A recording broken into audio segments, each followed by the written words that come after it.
Hello. Now then, this is a little bonus for you. This is a little Christmas present from Annie's. Today I'm going to show you how to make a Christmas stocking.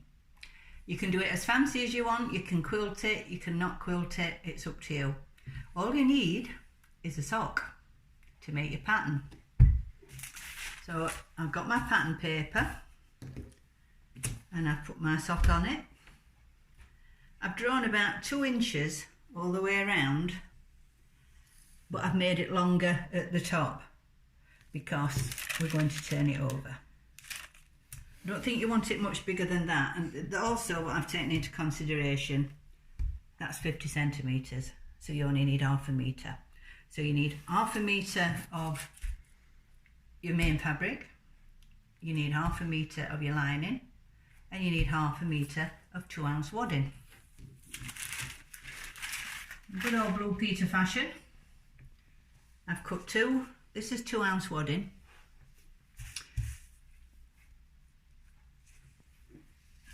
I've got 2 lining and I've got 2 Christmas fabric. So here we are, I've got my 2-ounce wadding and this is going to go, I'm just going to tack it onto the wrong side of the main fabric on the outside, but I'm going to flip it over and pin it on the, put my pins on the right side because we want to sew it with this side up. If we were to try and sew it this way, your foot will get in there and it'll just drag. So we want to be aware of that before we do it. Now these were cut out exactly, but as with the wadding, it does stretch a bit. When we get it out of the big plastic bags that it comes on, it all just expands. I don't know if you've ever been in shop when we're filling it up, we just roll a few metres on at a time.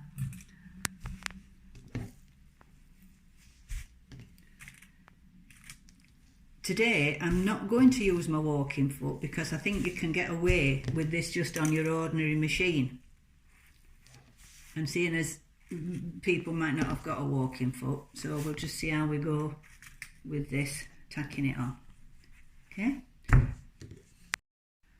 so we're just going to tack this on and we're going to come within the seam allowance, so we're just going really on that edge just to keep it in place.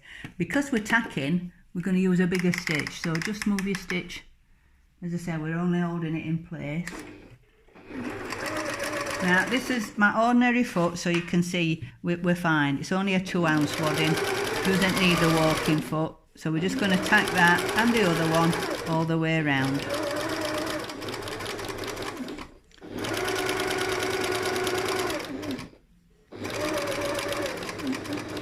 When you're coming round a corner, don't be tempted to stop and lift your foot up to get round the corner, because if you do that, you'll get a kink when you turn it out.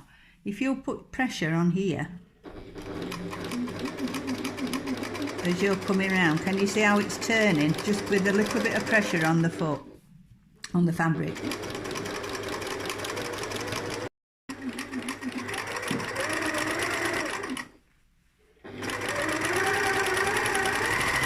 Again, just keep on the edge so that we're within the seam allowance. We're coming up to another corner. Can you see I'm just pressing down with that finger and it just helps it turn.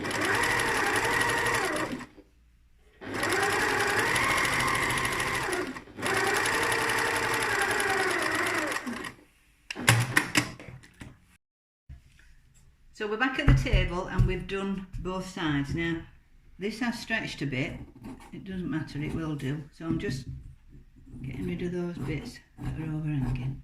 So we've had no problem going through the machine with this. It's all covered, but it does stretch.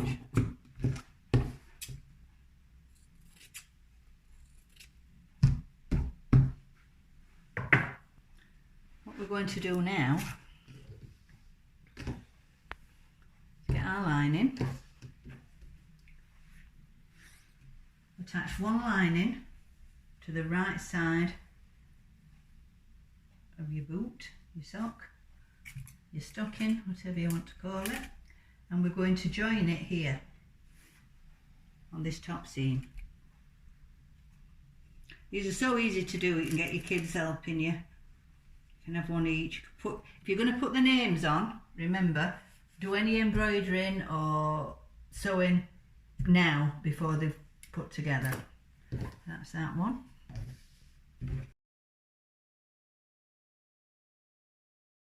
We're going to stitch down there on each one. We've done our stitching.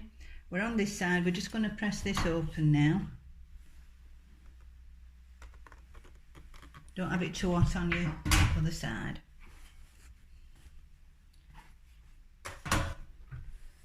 I asked Kerry this morning, because Kerry's filming, if she knew what that little slit was for on the iron. And she did. But in case you don't know, this is what it's for. When you're ironing a shirt, it's so that you can get in, your buttons go in there, so you can iron all your shirt. Apologies if you didn't know, but if you didn't, you're doing something now. So that's that one done.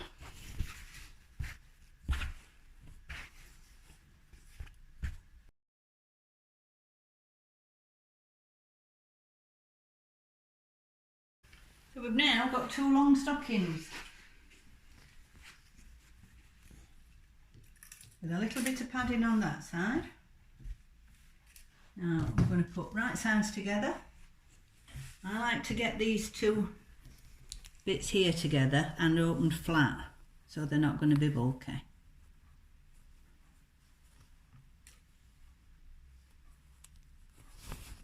Just attach those two ends, but before I do anything else, we need something to hang it up with. This is grosgrain ribbon, you can use anything.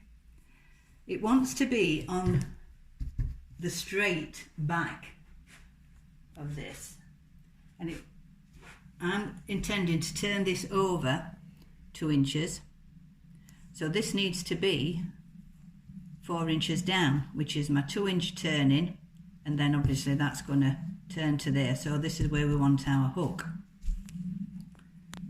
What you're going to do is slide it in at your 4 inches. This is my dad's old woodworking ruler, which keeps me company. So I'm just going to put a pin there at the 4 inches.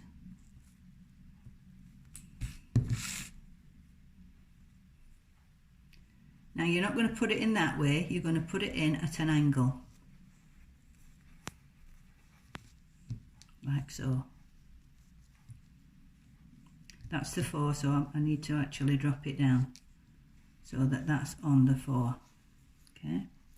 And it's at an angle.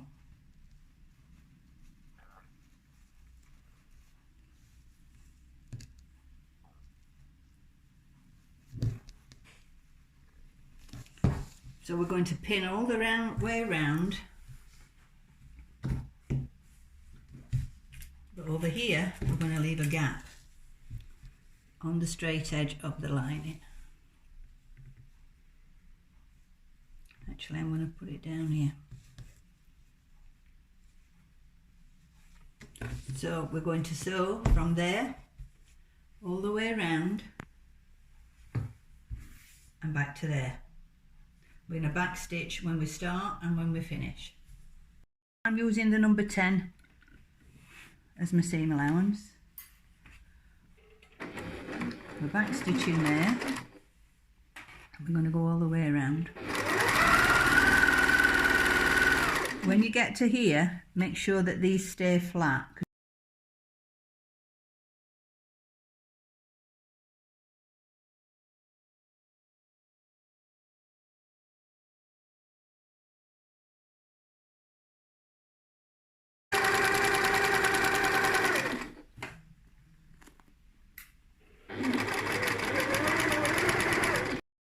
So that was the deliberate mistake. That's what can happen. So I'm going to just go in and start again, and I'm just going to make sure I keep my finger in front as I'm going round.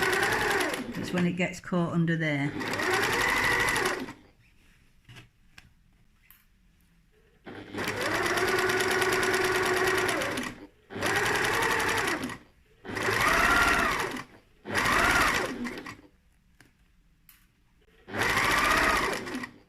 other bit.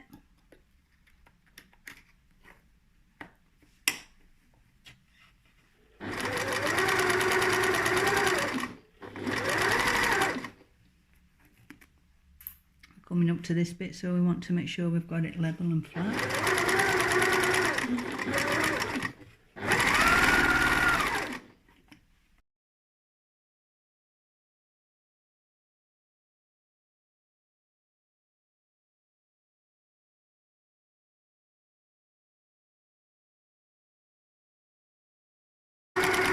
Back stitch. Okay, we're back at the table, we've gone all the way around, we've left our little gap for turning. But what I want to do now is on this side, I'm just going to trim the seam allowance so that it's not too bulky when we turn. Just you're only trimming one of them.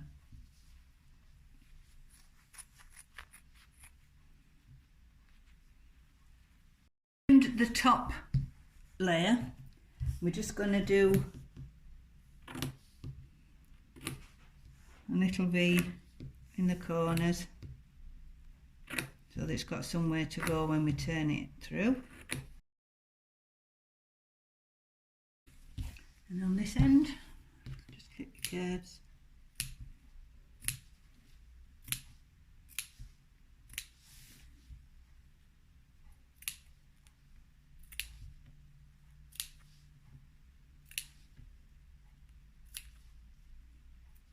On an inward curve like that, you can see I've just clipped it. On an outward, I'm taking a V out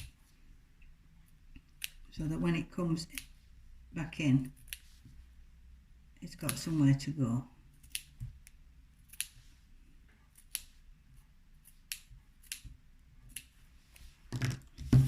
Now what we're going to do, get rid of that. Find your little hole, which is here. We're going to turn the whole thing through here.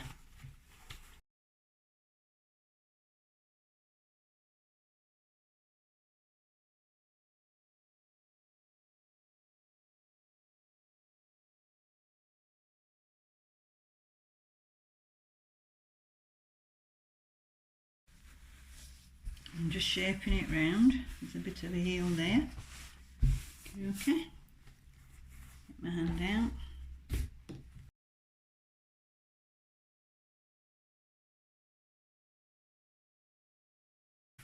So then we're going to sew our little gap up.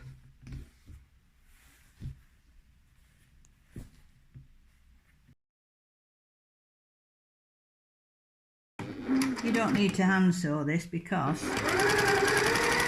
this is inside, so no one will ever know.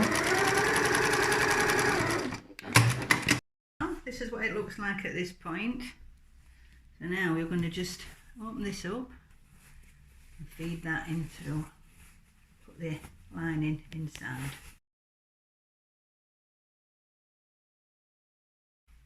You can see I'm holding it down when I've found a match. And there. This is another place where the old roller comes in, so that can just push the edges out.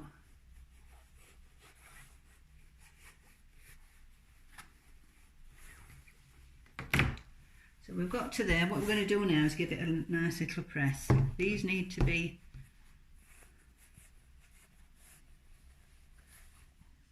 put together.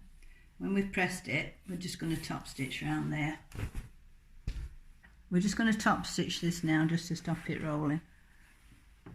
And I'm just going on the edge.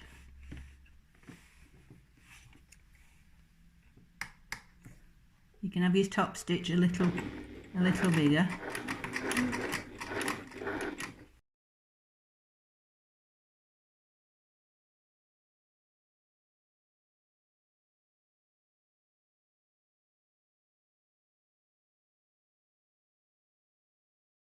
So we're all top stitched, and now this is why this is going to go 4 inches down, because we're going to turn that top over all the way around.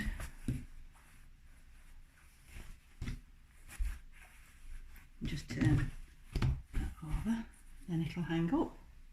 Now discovered something when I was cutting this out. So I'd got my fabric, which was 1/2 metre at 115, so it sort of came to here. I'd cut my fabric out, and I thought, oh, I've got some room here. Never want to be wasteful. I put my little sock on. I drew round it just to seam allowance all the way around. And yes, I did make it a little bit longer. And guess what that produced? A mini one. This is going to be for our Ringo. It's going to have dog treats in and it's going to go on the tree.